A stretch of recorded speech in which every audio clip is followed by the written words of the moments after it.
Hey guys, thank you for joining us today. Today's video is going to be a good one. We're going to be talking about 10 foods that are non-perishable, that are shelf stable, that you need to be buying weekly. Buy these weekly so that way you can build a stockpile up. None of these things are very expensive, but by buying a little bit at a time, over a few months, you have stockpiled non-perishable food that will last a long time. So today's video starts right now. 10 things that you need to be stockpiling weekly to build up your prepper's pantry. Video starts right now. I'm gonna let the sun shine in today. Hey guys, welcome to the Max. If you're new here, please go down here, press subscribe, ring the bell, and give us a thumbs up or a thumbs down. I'm okay with that, but leave us a comment of what you think of this video. So today's video is going to be a good one. We've done several stockpile and food videos about things that you need to be piling up and prepping for, but today's video is going to be a little bit different. We're going to be talking about buying little necessities and little cost and low cost and economic options that may be something you can buy over time. Start buying some of these every week. Now, if you have extra $5 or $10, utilize it well. Make sure that you're budgeting, but buying some of these things to where you're not having to worry about paying $200 or $300 or $400 or $500 at one time running to Costco, Sam's, or Walmart. It's just good to say, okay, I've got extra $5. Let's go buy this, or I've got extra $10. Let's go buy this. The main things you want to think about when you talk about stockpiling and prep and kind of having things on the shelf is making sure those things are non-perishable, or they last a long time, or you're rotating them pretty heavy. So that's just some things to be thinking about. So today's video is going to be those things as we pile up. Most of these things are non-perishable and last for years and years and years. However, even at that point, don't really worry about the expiration date as much as you just rotate them out. So as you buy these things and as you buy more and you stockpile, learn to use the first ones, learn to not stockpile and put them all to the back, learn to rotate. So it's very important. So number one is soup, cans of soup. Now you can buy the organic versions of cans of soup, you can buy the cheapest cans of soup, you can buy Campbell's soup, it doesn't matter. The main thing is you are stockpiling soup. Soup is one of the cheapest and easiest things to purchase. So if you have an extra $5 or $10 here this week, you can buy 4 or 5 cans of soup, or you may buy 1 or 2 cans and you can use the rest for other prepping necessities. So number one would be soup. I would challenge you to look towards your lentils, your beans, your peas. Look towards your meaty soups because again, they're more hearty, they have more protein. Be careful of your sodium. Again, you don't want to put too much sodium in your diet. You don't want to just have a liquid diet. I mean, don't be wrong, chicken broth, beef broth, all those are very good. You want to make sure there's some calories and some health and food benefits and nutrition to the soup that you're buying. So don't just look for the cheapest thing, but look for things that can be filling, hearty, and actually can save you some money in stockpiling these weekly cans of soup. Number two, and again, all these things that we're talking about, you can buy an individual package. You don't have to buy the big bulk buys. That's what's so cool about this style of prepping, is the cans of soup, you can literally pay $1 per can or 50 cents per can or $1.30 per can, whatever you're buying and whatever kind is your favorite. But number two is the same way. I would challenge you to look at oatmeal or grits. Oatmeal or grits last a long time, especially if they're already pre-packaged. Now we buy in bulk on these items, but again, the point of this video is to buy weekly. So instead of buying bulk oatmeal, such as your old-fashioned oats, or bulk grits, such as some 50-pound bag of Polenta grits or Southern grits, you want to make sure you're buying those boxes. Again, they last a long time. Oatmeal especially. If you have a flavor, that's fine, but ultimately you just need to be stockpiling these things. By having a grain in your diet, by having a carb in your diet, both of these things are not just nutritional dense, but they are fillers and they are good carbs for our body to burn off energy. So be stockpiling oatmeal and grits. You can usually pick up a pack of oatmeal for about $2 to $3. Grits the same way. If you're buying some of the higher end brands, you may be paying $4 or $5 a box for 4, 5 to 7 to 10 sets of individual packets. So that's a lot of food and that's a lot of meals. Soup number one, oatmeal and grits number two. Move on to number three. Number three is going to be crackers. We pile crackers up. If it's saltines or if it's some kind of like Ritz crackers or granola cracker, whatever it may be. If it's a wafer, it's again a quick little snack if you're needing to if you're hungry or just need something to have. By buying these packs of crackers, that's a lot of little snacks that you can have all throughout the day. Just a good little pick-me-up, a good little energy boost. by buying these crackers. Now, saltine crackers, Ritz crackers, or some of the higher end wafers, all those things can really still be purchased at a pretty economical price. If we're buying a thing of saltine, say we're buying from Walmart or Costco, or we're buying from a bigger provider or a different kind of grocer, a smaller grocer, you can usually pack up a pack of saltines or so for $2 or $3. If you're buying a whole grain or you're buying a non-GMO version, you may be looking at the $5 and $6 a box. But again, something that you can go grab a cracker or two and kind of get you by. Now, this is something that you can purchase weekly. Also supplement with soup or other things that we're going to be talking about in this video. So by buying crackers weekly, you may want to buy a certain cracker this week and a certain cracker next week. So far we've talked 3 things that you can purchase, and if you said I want to buy a box of oatmeal, 2 cans of soup, and a box of crackers, that's only $10. So that's a good option to say, this week let's buy those 3 things. Let's move on to number 4, 5, and 6, and that way you can put some of these together, pick up a few here and there. I'm not always saying buy everything. We grow most of our food, and I'm not telling you to spend piles of money, because again, I know budgets can be tight, especially how our inflation and the cost of goods have went up.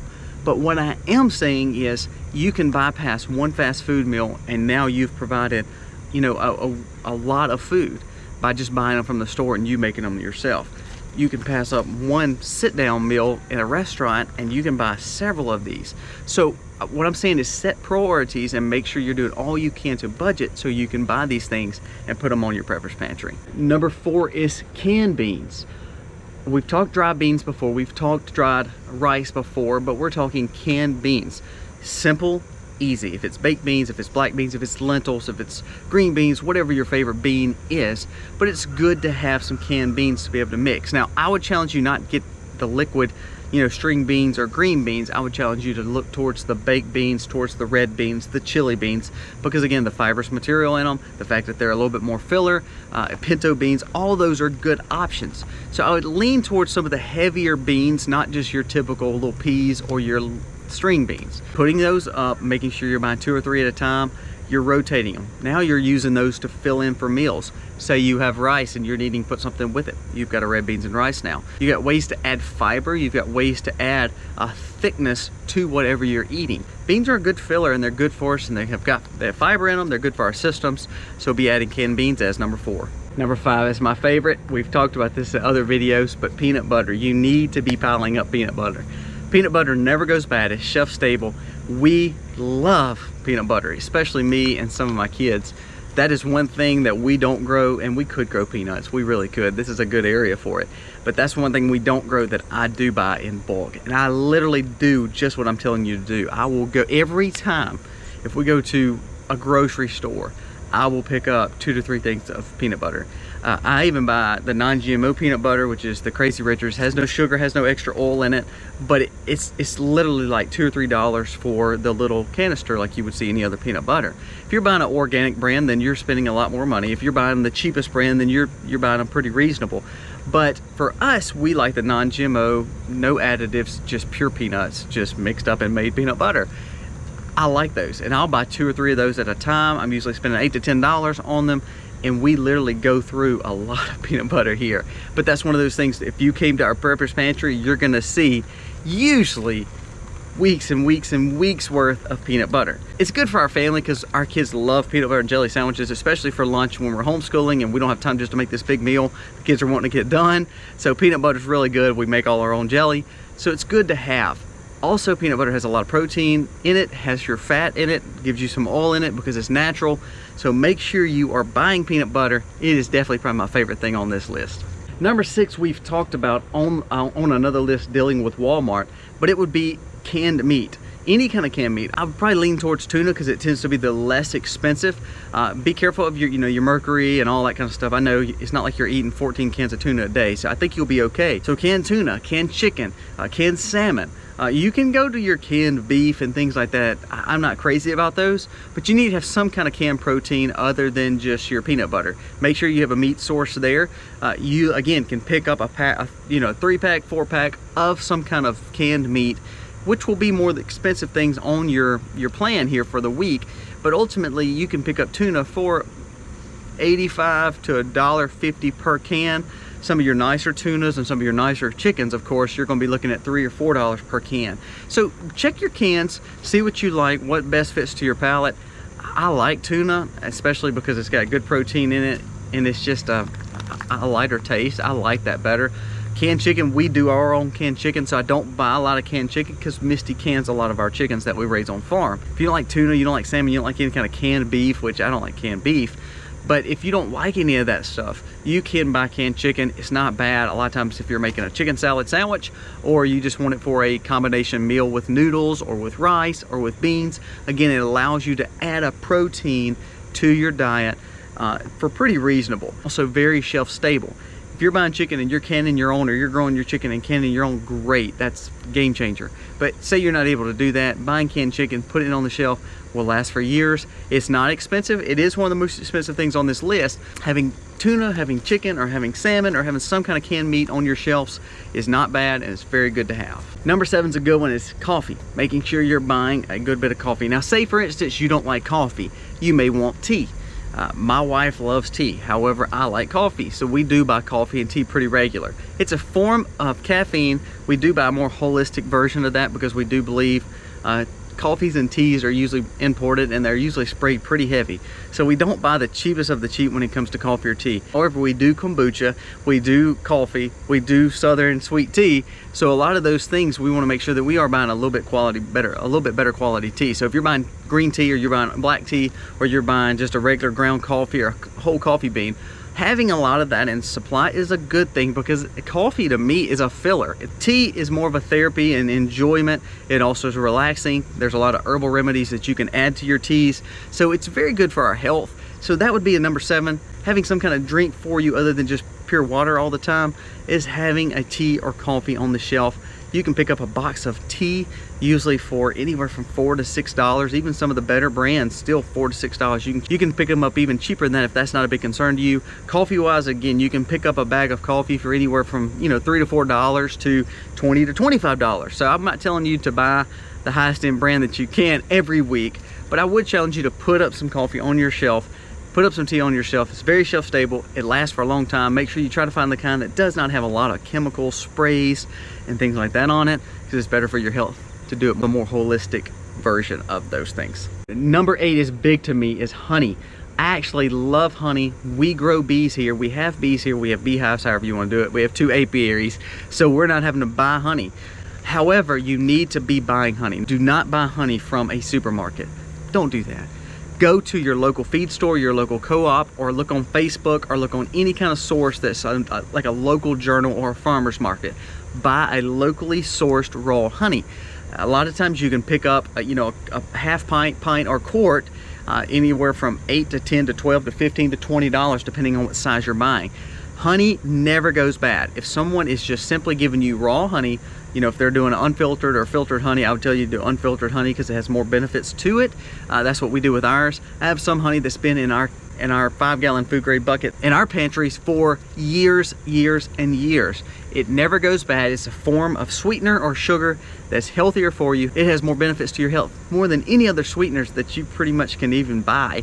But it's one of those things that is very good to have, and it's shelf stable. It literally will last a lifetime and last forever, especially if it's not exposed to water and air all the time, or a dirty spoon, or dirty hands. Make sure you are doing the best you can to keep that up, keep it closed, keep it sealed, but ultimately it will last forever, and it's good to have on your shelf. Number 9 is a little bit different, but I think it's something that you can have that's really good. Again, it's individually packaged, just like the canned meats or the canned soups or the canned beans or oatmeal and grits.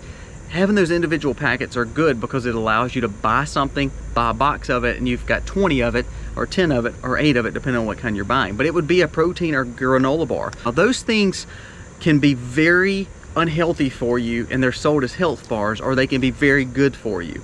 So we look for the more holistic style granola and protein bars. If it's the kind with non-GMO or with natural fruits and natural sweeteners such as stevia or honey, I would challenge you not to buy the energy or the protein bars or the granola bars that are full of sugar or full of all these preservatives.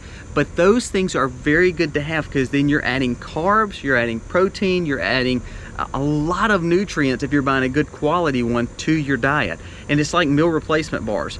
A lot of times if we're on the go or we're on the farm and we're not able to grab something, I have protein bars in excess where I can grab one and go if I ever had to. Now we like to sit down as a family, especially for 1 or 2 meals a day.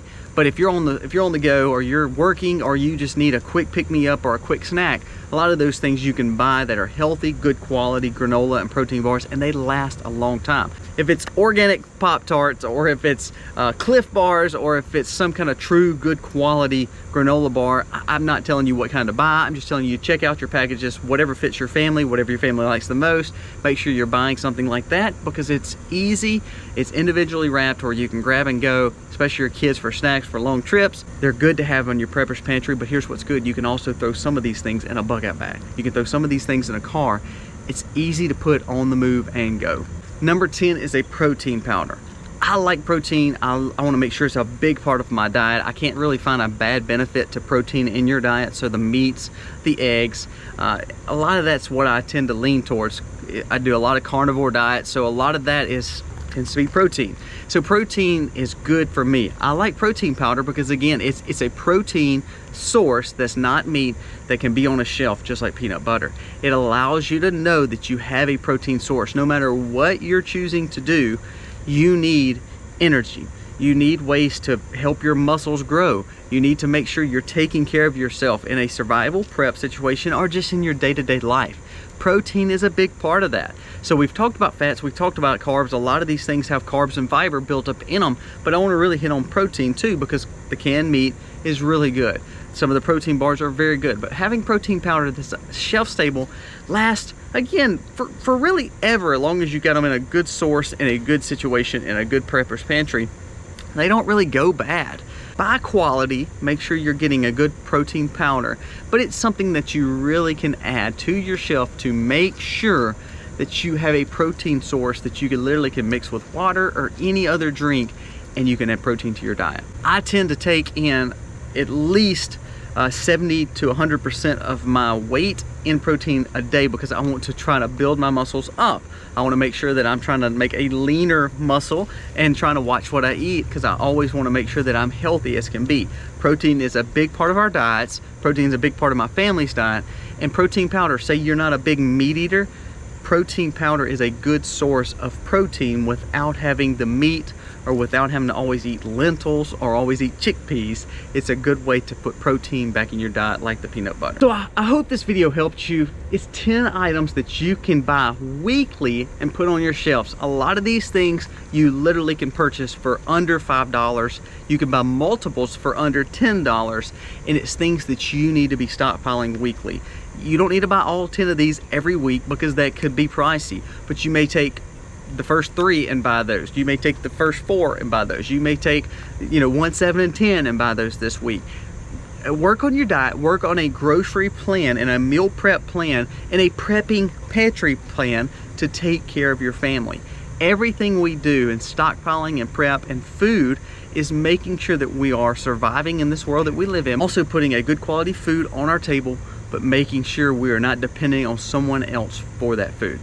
Don't let a catastrophe scenario situation or bad weather or government situations happen that causes you to freak out and panic. By having these things in your prepper's pantry, in your home, it allows you not to be so stressed about some of these items because you're feeding your family.